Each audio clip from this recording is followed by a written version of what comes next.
bank of cumulus clouds, a warm August afternoon.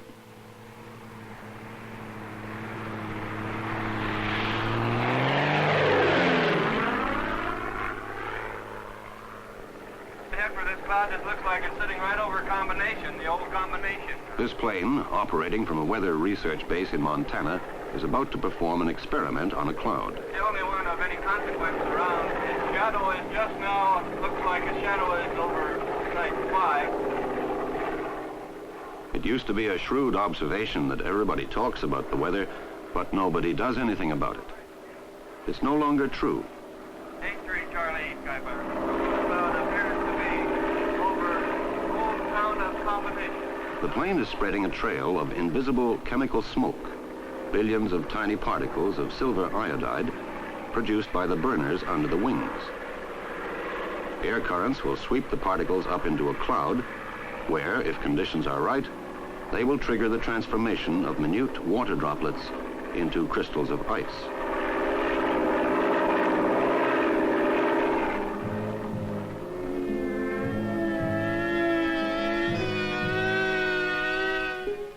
In the dry air of this afternoon, with a cloud as small as this one, the crystals are blown away by the wind like dust before a broom.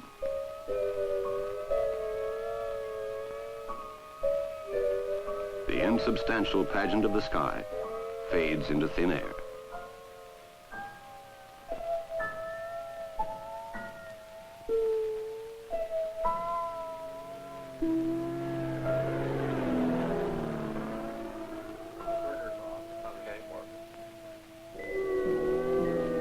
We have learned a great deal about the atmosphere we live in.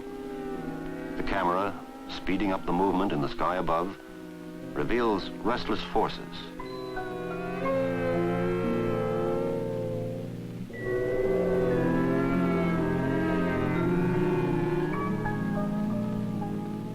Instruments tell us of jet streams of air, fierce winds circling the globe far above the clouds we see.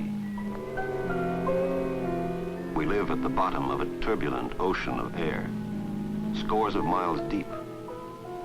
And what we see from below is just a small part of an atmosphere which is powered and driven into complex movement by the energies of the nearest star, 93 million miles away, the sun.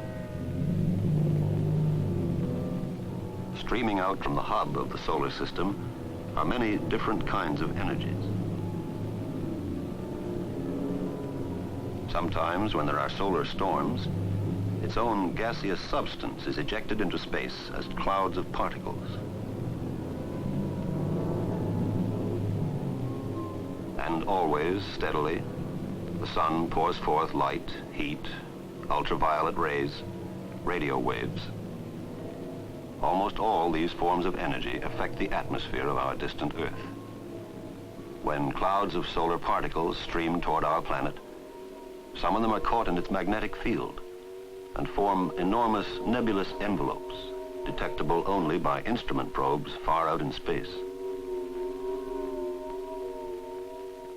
Sometimes these particles are pulled in by the Earth's magnetic poles and meet with the tenuous topmost layers of the atmosphere, making it glow with the flickering light of the auroras we occasionally see 100 miles above us.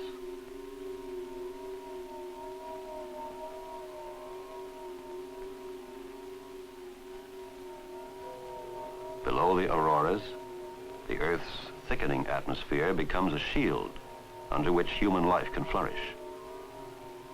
In this cushion of air, every day hundreds of tons of meteoric debris burn up by friction before reaching the Earth.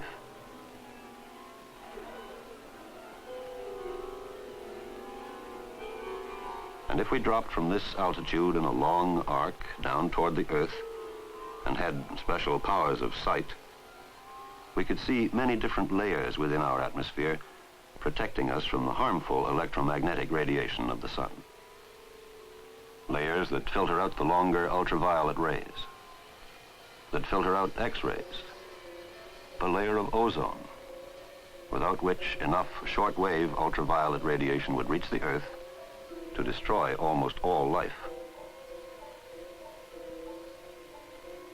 Gradually, as we near the Earth's surface, The light from the sun is scattered by denser air and fine dust, turning blue the sky above us.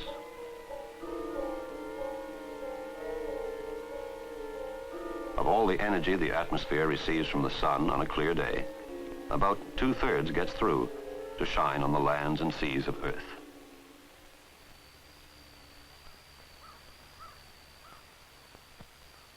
The Earth, in turn, heats the air, and in heating it, stirs it into the tiny eddies and global patterns we call the weather.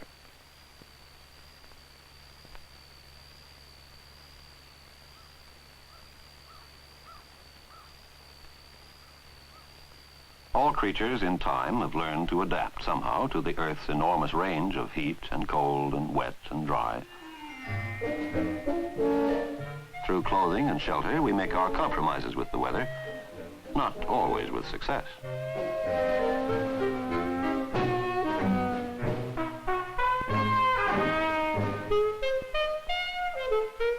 It's not surprising that when humans meet, the first thing they talk about is the weather.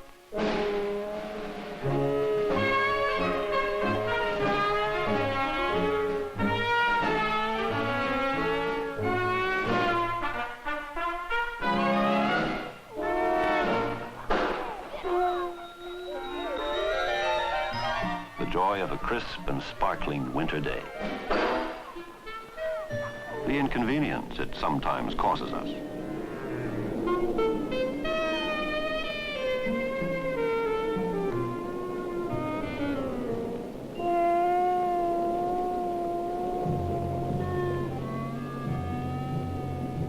Some remember catastrophes of weather and climate. The drought and winds in the 30s that turned parts of America into a dust bowl. Some have felt terror before an onrushing tornado.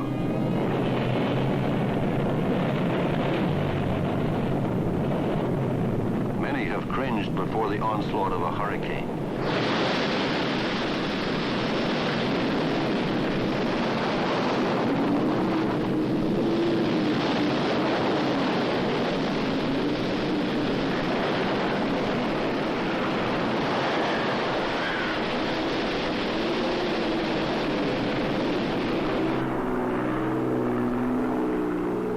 This airplane is heading toward a hurricane.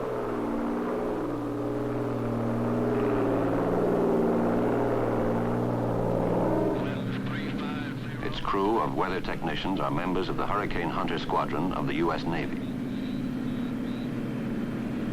Why should men fly into a hurricane? They go basically to measure its position and size, its pressures and winds, to relay back information that will enable weather forecasters to give accurate warnings. For the most immediate function of meteorology is to predict, to tell us tomorrow will be a lovely day for a picnic, to give advice that will save $1 million crop, to broadcast a warning that will save 1,000 lives. On the radar screen, the coming hurricane is seen as a twisting spiral driven by ferocious winds. Their mission, to break through the core of the storm to its center, the eye.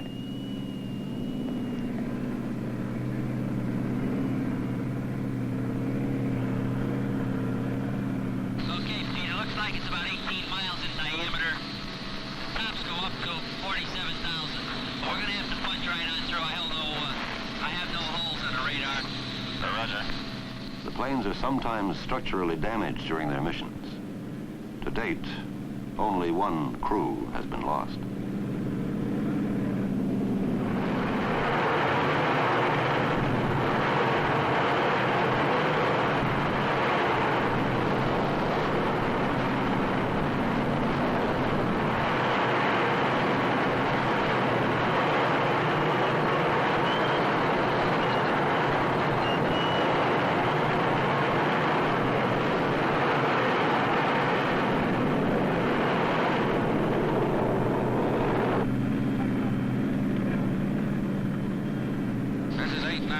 Priority, Navy 6, in the eye at 1545 Zulu, position 1531 north, 5140 west, over.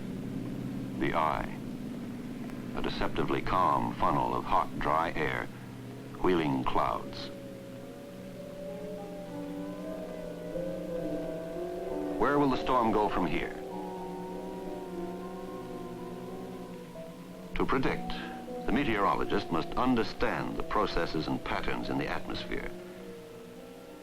Photographs taken by a satellite camera traveling 100 miles above the sea reveal the total pattern.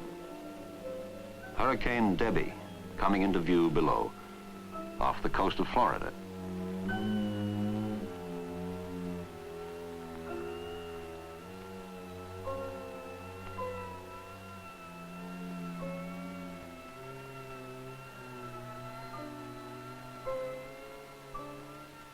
But a great hurricane is only a small part of the constantly changing patterns formed by enormous energies in interplay in the atmosphere.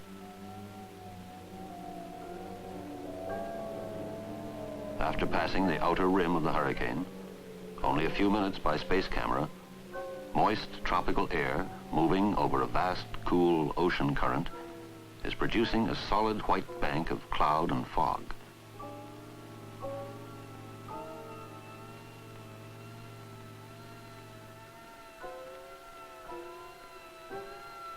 It extends all the way to the coast of Africa, and then clear skies over Morocco. At ground level, sizzling heat.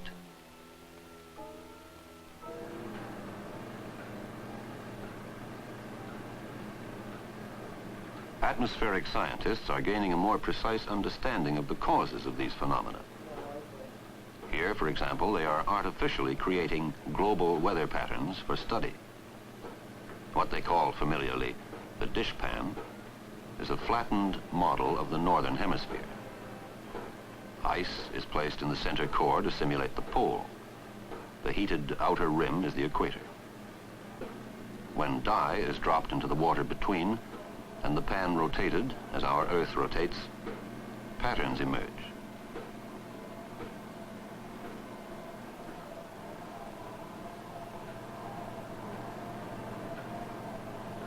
These patterns are like the vast currents in the Earth's atmosphere, which carry heat from the equator toward the poles and bring back cool air toward the equator.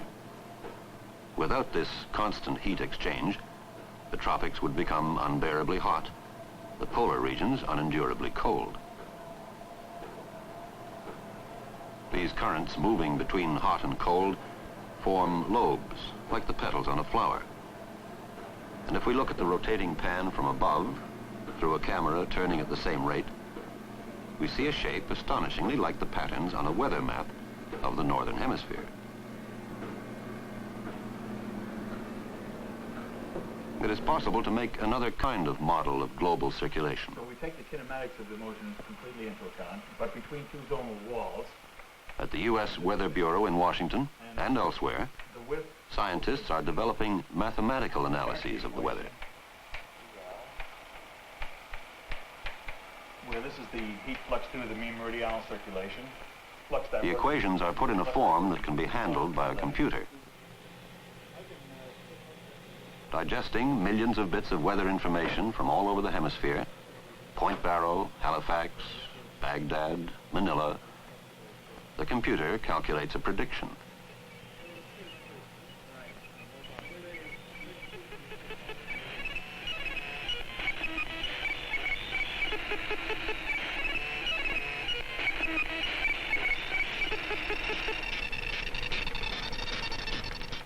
The mathematical prediction of weather is now routine.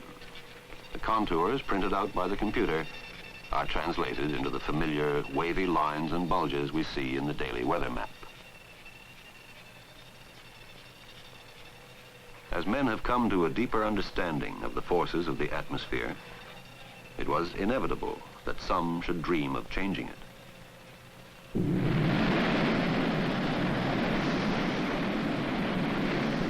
An infinitesimal bit of the atmosphere in one experiment, a few thousand cubic feet of condensed vapor from a geyser in Yellowstone Park.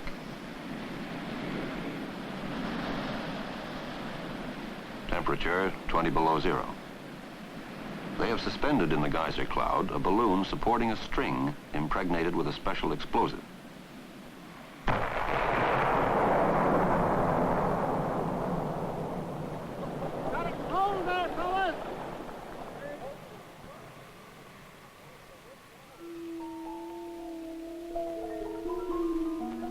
countless droplets of moisture have been transformed into minute, glittering ice crystals. On this morning, they have created a halo around the sun.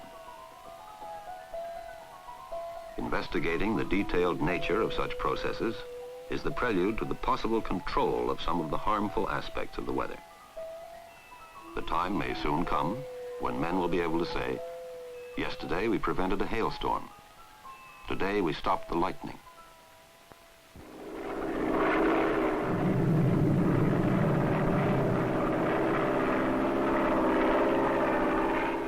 By means of cloud seeding, atmospheric scientists are trying to find out if rain can be brought on prematurely in the clouds of a threatening thunderstorm. If it can, it might also be possible to reduce the destructive lightning discharges at the height of the storm. Would you stay on the field, please? Give us a field reading. We have personnel wandering around outside. Over. The field is now approaching 100 volts per centimeter. All personnel should be warned to be under the lightning protection system from now on for the storm. Over. Roger. Personnel coming inside under protection. Over.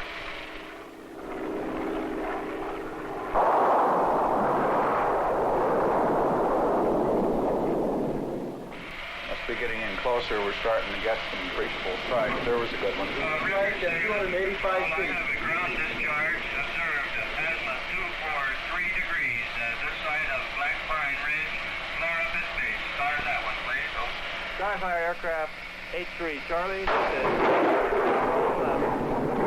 You know, if I were you, I think I would come down. Over.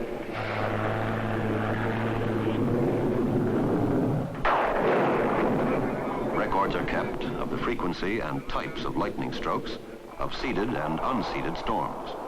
Statistical analysis will tell if any significant modification has taken place. 89, that was a big one. Record, this is Control. We need to make an adjustment on our RHI video. Can you give us a field reading, please? Over. Field reading is now 30 volts per centimeter. Rising. Is rising. And safe for limited activity in the area. Roger, limited activity. He's going out to adjust now.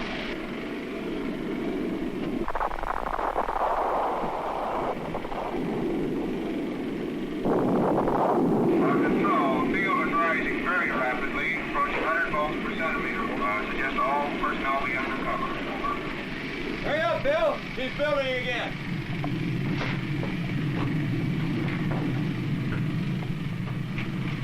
Roger, he's on his way back in. Here he is.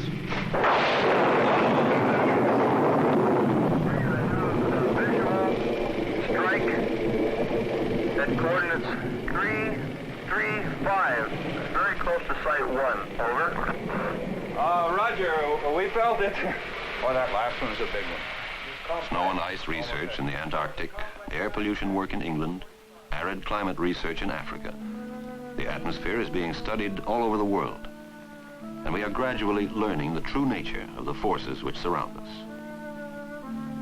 As men continue to explore space, they may find no treasure anywhere like their own earthly environment, their atmosphere, their earthly weather, or a more beautiful, complex, and fascinating interplay of natural phenomena.